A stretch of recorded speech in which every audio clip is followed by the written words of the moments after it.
Whispers from Below, a horror podcast by Justin W. Geis. Scary stories, both real and fake. Hello, listeners. Welcome to Season 2, Episode 14 of Whispers from Below, a podcast by a madman for madmen. I'm your resident psychopath, Justin W. Geis, and today's topic of discussion is the Chupacabra. Now, before I get into the episode, as per usual, I have some things that I would like to mention. As I've mentioned many times before, please go check out the website. It's super cool. I spent a lot of time on it. I think it looks really great. You can sign up to be a member there. There's all sorts of new merch and stuff. We got fanny packs, pillowcases, blankets, posters, stickers, anything you can think of, it's probably there. I recently made a bomber jacket that I put up on there that I think is super dope, so you should go check it out. You can also contact me through there, which is sort of, wow, look at me, like a nice segue. That is how I got the idea for this week's episode. A friend of mine and also a fan of the show, reached out via the website and the contact page, and he recommended this episode idea among with some others, so we might get to those later. But this episode, is an idea from a fan, which is super cool. I haven't really, been able to do that yet. And now that people are starting to reach out, it feels really cool to have more ideas flowing and give the content that you guys really want. So this episode, shout out, thanks, dedication, however you want to put it, to Anthony Zas for recommending this week's episode idea. As far as like spooky ooky, scary things, this is pretty okay. This is an episode everybody can listen to. I feel like nobody's really going to have a traumatic experience with this episode. So I think it should really be okay for everybody. Younger listeners, you're good. Older listeners, you're also good. I know the past couple weeks I've done some episodes that are a little more dark, so I wanted to brighten things up and lighten things up a little bit for the next two episodes to sort of balance it out. So without further ado, let us get into it. So for those of you that don't know, the Chupacabra or Chupacabras, plural, whether it's one creature, multiple, no one really knows. It is a legendary creature from folklore, otherwise known as kind of like a cryptid, like an urban legend sort of thing. This cryptid is like very widely believed as a real creature, a real thing. Like people really think that this is real, but when I get into it, you'll kind of see that like the odds of it being real are, in my opinion, very slim, which is sad because obviously I love crazy things and I want them to exist so that I can talk about them more. But this is just like this ain't it, sis. The first sighting of a Chupacabra occurred in 1995 in Puerto Rico. I feel like Puerto Rico, like, I know that I am a, like, white person, but I feel like saying Puerto Rico is, like, rude. Or is it ruder to be like Puerto Rico? Like, I don't know which is. I'm going to go with my gut and say that I'm going to say it the way that it's, like, meant to be said by, like, the locals. And we're going to, like, go with that. Because it comes up quite a bit. So just as a disclaimer, like, I'm really trying to not be problematic here. The name literally means goat sucker. So like Chupacabra means like goat sucker in Spanish. And this name was given to it due to the like supposed vampirism of the creature. It is said to drink the blood of livestock, mostly chickens and goats. And it will like bite into their neck and then like drain the blood, like much like a vampire, but different lore. So instead of people thinking that it's a person, they think it's like a creature that sort of like sucks the life out of, livestock. The first supposed attack, quote unquote, happened in March of 1995 in Puerto Rico, and 8 sheep were found dead. After that, there were over 150 farm animals that were murdered between the time in March and the time in August in like this small town. And they were always found with 3 puncture wounds to the chest area. And supposedly there was like no blood left in the body, though, like, That's probably not completely true. But supposedly the blood was like drained out through there. In August of that same year, a woman named Madeline Tolentino reported seeing a creature that she had claimed was the Chupacabra. This account described a sort of like alien-like creature that was bipedal, so it was standing on its hind legs. It was about 4 to 5 feet tall, with extremely large eyes, sharp, long claws, and it had spines down the back of it, like little, like dino spines, kind of. And it was supposed to look almost reptilian. Puerto Rican comedian Silverio Perez, after the reports, I'm so sorry if I'm butchering all of this. I'm really trying to not be problematic here. I like 100% promise. I just like don't speak Spanish and I'm not good at it.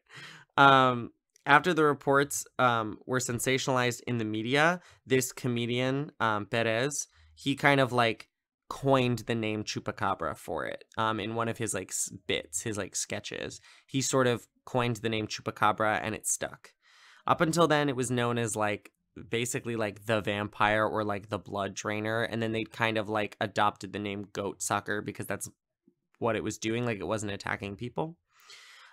Soon there were tons and tons and tons and tons and tons of reports that were spreading throughout like South America, as well as like Mexico and the US. So now there were a bunch of other countries that were starting to take this idea of Chupacabra and like sort of creating their own versions of it.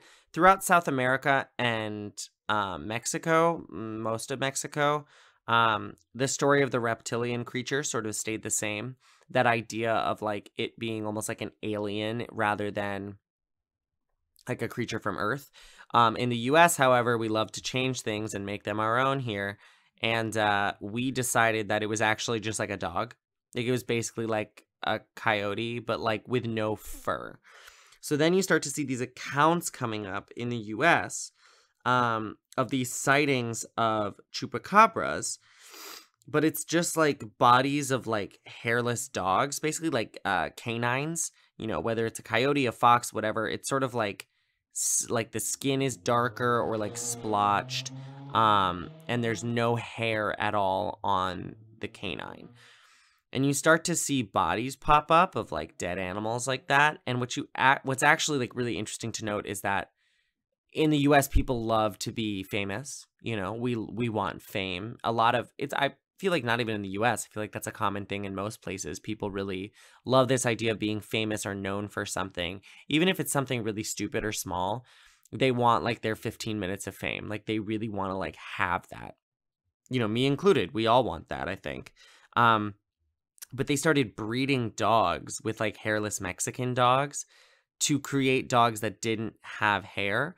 And then they would release them, you know, into the woods only to catch them again and claim that they had found a chupacabra, which I think is like really fucked. But you know, people are going to do what they're going to do in order to like have their famous moment, quote unquote, or like whatever they feel like is important. But that really got me when I read that. I was like, people are so hateful. Like, let me raise this animal simply to be caught and gawked at. Like, I just don't understand why that's a necessity. But anyway, so this can all be accredited to the fact that at one point in time, a woman said that she found what she thought was the chupacabra. And it was actually just like a coyote with scabies or like mange, which is basically like these little bugs that like eat away the skin. And a lot of the symptoms of it are really like rank smell to the animal, a loss of hair to the animal, so then they get just skin, and because of that the skin toughens up and normally darkens. So everything that they were seeing was kind of based on mange. A lot of hairless Mexican dogs, like I mentioned before, started to be like mistaken for chupacabras, and so they would see them and be like, oh my god, it's a chupacabra, I saw one, call the news. And so it started to spread a little bit more that way. And then people were like, well, it doesn't explain why they're, you know, biting the throats of our livestock. Like if it's a coyote, then they're going to go hunt.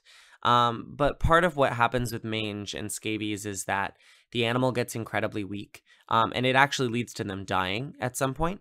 And due to like a weakened state, like they can't really hunt like a deer or like rabbits, like there's no way that they're going to be able to catch up to it. So the livestock is already put in place for them. It's basically a buffet.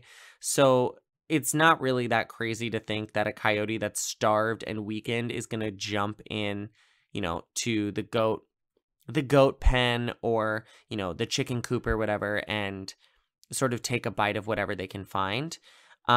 People were like, but then why is it, biting their neck? Why isn't it devouring it? And the answer is simple. That's how they kill prey. A lot of canines will go for the neck in a way of hunting, and that's how they get their prey. So it's not really that far-fetched to think that this is how this creature was hunting. If it was in like such a weakened state from like being malnourished and things like that, it's not really that crazy to think. The other thing is that they don't necessarily have to eat the meat, especially when they're that weak. Sometimes just biting the neck and getting like a little bit of flesh from the neck, because they were saying that like there were bite marks, but also like their throats were like ripped out. So if they got that much and they were like, that's all I can take right now, I'm so weak, I gotta go, or they're like, I'm gonna get caught, if they feel nervous at all, they'll leave.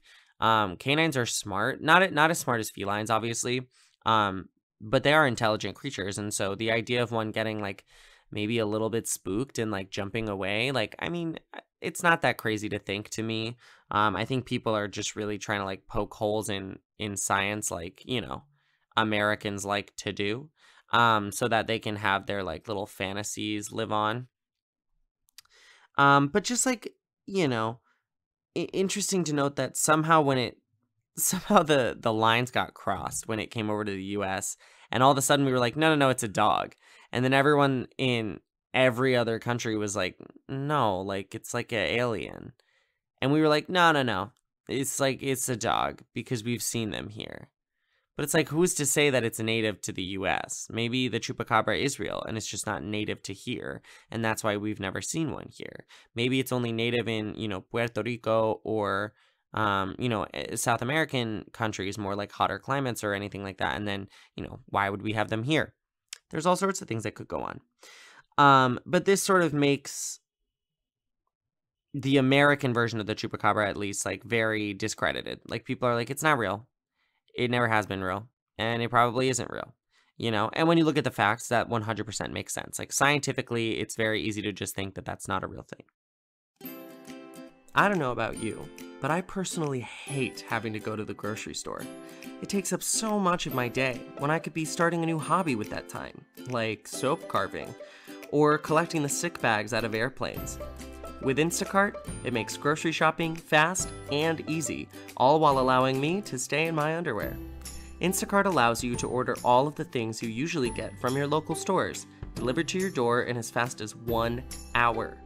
Not only that, but it will also give you smart suggestions for new items based off of your preferences, as well as highlight deals to help you save some money. The shoppers handpick perfect produce and make sure that your eggs get to you safely. You can get free delivery on your first order over $35 by following the link in the show notes. This also lets Instacart know that we sent you, and it helps support Whispers from Below.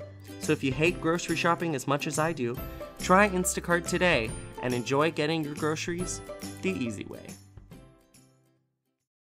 In Puerto Rico, that account has also been discredited. So at the time of the reports, this film called Species had just released, which was sort of like a B-film sci-fi horror sort of scenario. And the basic plot of it, as far as I could gather, was like this woman is not really a woman. She's like an alien, but she's like super horned up and like a sexual alien creature that like eats people. Anyway. The alien that's featured in it has super long claws, spines down the back, large eyes, reptilian, It's very similar to the report that was given about the Chupacabra. And this all came out the same year. Supposedly, the woman that had reported it, Madeline Tolentino, had reported that she'd seen, the Chupacabra, had actually seen Species beforehand. She had seen the film before, and in her report, she was like, it was crazy how much it looked like, the alien from Species. Like the similarities were uncanny.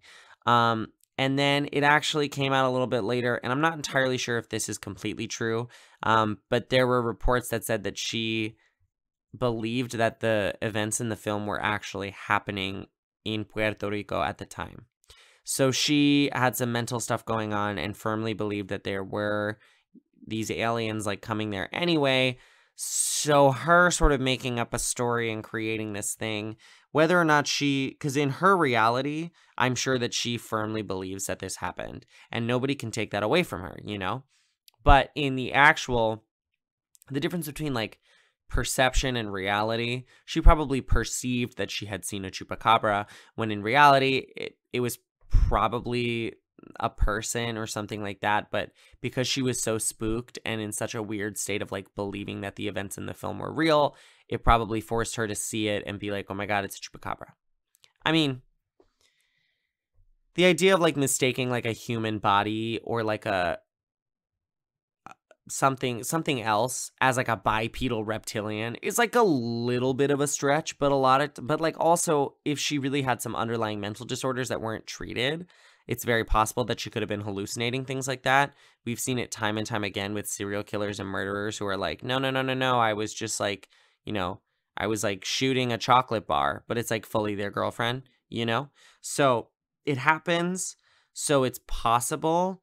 But so the accounts even in the place that they were born in are really discredited. So a lot of scientists kind of just like push away the fact that like Chupacabra does not really exist.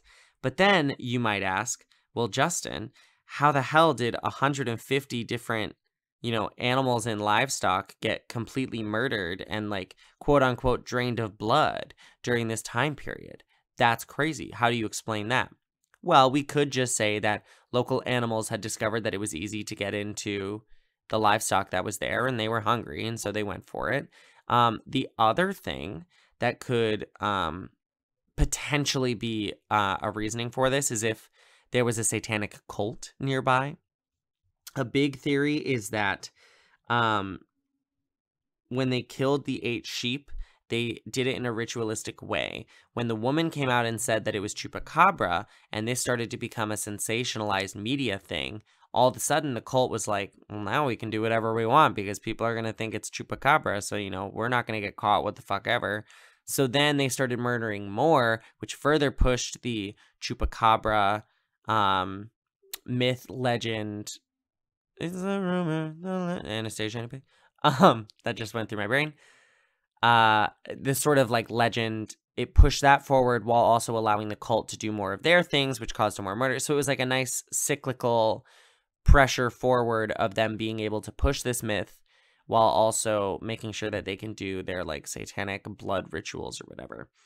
I personally think that that's probably the best explanation for it. As much as I'd love to believe that a chupacabra is a real thing that exists, I don't know. I don't know about that one. It's like different from like when I was talking about the bunyip. So for those of you that haven't listened to that episode, I believe that was like episode 3 or 4 of season 2. Go back and take a listen to that. It's like another cryptid episode. But the bunyip, I feel like had more like things to it that made it seem like it could be real. Like there was more evidence placed to it. There was more info. Chupacabra is very like hearsay. There's not a whole lot of like genuine like we found a footprint or like we have a thing that like leads to this, like it's not an animal, or like it's very like accounts are so different and nobody really knows, and like I don't know, it just seems a little too suspect for me to believe that it's real. But accounts of this are still like popping up today. Like even though the coyote theory has kind of been discredited, people are still claiming that they've seen a chupacabra that looks like a dog. So it doesn't really matter to people. They will continue to say that they've seen something even if they haven't. They'll continue to sort of push that narrative if they want. It's just interesting to note that the human brain is so like fixated on something that even if it's proven wrong, your brain can still be like, yeah, like science says it's not real, but like science is wrong, so whatever. You know what I mean? Like people firmly do that to sort of keep their fantasies alive. Just interesting. There have been a lot of films that have made mostly like B-roll horror movies or like sci-fi movies about Chupacabra, but there are like a lot of films that you can go check out that involve it. A lot of television has Chupacabra in it. There's even like, I think, a South Park episode that has, correct me if I'm wrong, but like I think there's like an anti-Semitic, or no, a Jewish Chupacabra or like something like that. Something about the episode has to do with Judaism, and I'm not entirely sure what it is. But Chupacabra's there. There's like a Supernatural episode about it. There's I think an X-Files episode about it too. Like it's in pop culture. It's like very apparent. And there was a Magic the Gathering card about it, which is one of my favorite things that I learned while doing my research. Because for those of you that don't know, I was really, really big into Magic the Gathering for a while. It's a trading card game. I would say like similar to Yu-Gi-Oh, yet not at all similar to Yu-Gi-Oh in any way, just off the basis that it's a trading card game. But I used to play it all the time with my brothers. Like we were huge fanatic. I have a huge box of cards in there that probably weighs like 30 to 40 pounds of just like Magic cards that I've collected over the years. And when I found out that there was a Chupacabra card, I was like, hell yeah, Magic the Gathering. Love that. They said, let's reference pop culture for our cards. And I think it was more of a recent set. Maybe not like the newest one, but I think one of the more like recent ones. But again, I could be wrong about that. I kind of fell off the Magic bandwagon a couple years ago. But I believe one of the newer sets has a card that's a Chupacabra. And then one of my favorite things ever is that there's a children's book that got published in 2020 about a Chupacabra who is just a very polite 10-year-old Chupacabra that just wants to explore the world. That's the book. And I just love the idea that like, and I believe it was written by two different people, like a collaboration. And if that's the case, I love that they both sat down and were like, all right, we want to have like a travel adventure children's book. Who's going to be the catalyst character? Like, what's going to be like their thing? Oh my God, a Chupacabra. Obviously, that has to be it. Like, what? Where does your brain go that you're like, obviously, it has to be a Chupacabra? Like, the idea of like writing a children's book about a cryptid and being like, this is it, sis. Like, this is our book. This is our legend that is going to be amazing and everybody's going to love it. And it's relatable and beautiful. And like, I don't know where your brain has to go to sort of like justify doing that. I'm very happy about it. And I'm definitely going to try to purchase it because if I ever have children, they will definitely be reading. They'll be reading Vampirina Ballerina, which is a book I had to read a lot when I was working at Milwaukee Ballet for like outreaches. We would do like story times. And I loved reading Vampirina Ballerina because it was spooky and ooky, but also dancey. And I loved that. So that one will be, my children will read. And then this Chupacabra book, my children will read. I just think that those are ridiculous and amazing. And I love it very, very much. That's pretty much all the information I have. A pretty short episode this week, but my last couple episodes have been, lengthy, or at least they felt lengthy due to the, topics within it. So I wanted to have a little bit more of a chiller episode this week. So a couple things before you go. Please check out the website. I mentioned it at the start of the episode, but please, please, please. It's super cool. It's a really cool website. I'm really proud of it. You can download episodes through there. You can get links to social medias through there, through the YouTube page. You can send me a message if you want, which is always fun. I do get them. My phone is with me like all the time. So if you send me a message, I'll get it. And like, for example, this episode, like shout out again, this episode is in dedication to Anthony Zas for giving me this idea for the episode. If you want an episode or you have an idea for one and you sort of want to be mentioned in it, like please, shoot me a message. I love hearing from you guys. I just got a message today from someone that was like, I went to Moundsville Penitentiary and then like I found your episode about it and you had information that the tour didn't even have, and like I loved listening to it and now I'm binging the podcast and I love it so much. And like just messages like that too are always welcome because it makes me feel great. And the more I know that you guys are enjoying the podcast, then the more I feel like I'm not just speaking into the void and I actually have people that like this. So let me know. There's also merch there. We have fanny packs, t-shirts, we have stickers, we got pillowcases, we got blankets, posters, all sorts of stuff. They all look really, really cool. So you should definitely go check it. Hats. There are hats, embroidered hats. Very nice stuff. You should definitely go check it out. The other thing I want to plug is if you don't want to go to the website, you can always reach me through the Instagram. That is probably the best way to get updates about the podcast as of right now. I'm still figuring out once you become a member on the website, because that you can do that, figuring out how to sort of send out like blast things to sort of let you know what's going on in the Whispers from Below community, because I want to make sure that my listeners from below know what's happening. I'm still figuring out how to sort of do those little blast messages or notifications about updates and stuff like that. Once I figure that out, that's probably going to be where I do it. But right now, Instagram is the easiest place to put it. So if you don't know if an episode's going to be uploading that week, or you want to make sure that you haven't missed an episode, Instagram is the best place to check it. It's Whispers from Below, no spaces, no underscores, no capitals, no nothing. I'm just realizing that I never told you the website name. It's whispersfrombelow.com. Wow, I can't believe I talked so long about the website and then didn't mention the URL. That's super cool. I'm really good at this. Clearly, I'm very talented at this. I've been doing it for so long.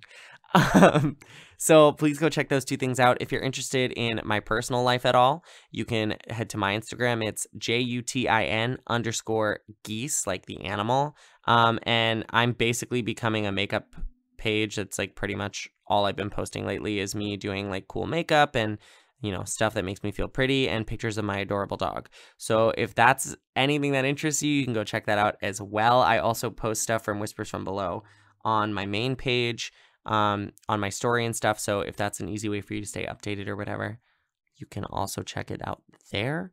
I believe that is pretty much it. Thank you guys so much for listening. And remember, Chupacabra is like probably not real. Mange can kill animals, which is something I totally didn't know. And please wash your hands and wear a mask. It's not that hard and it saves lives.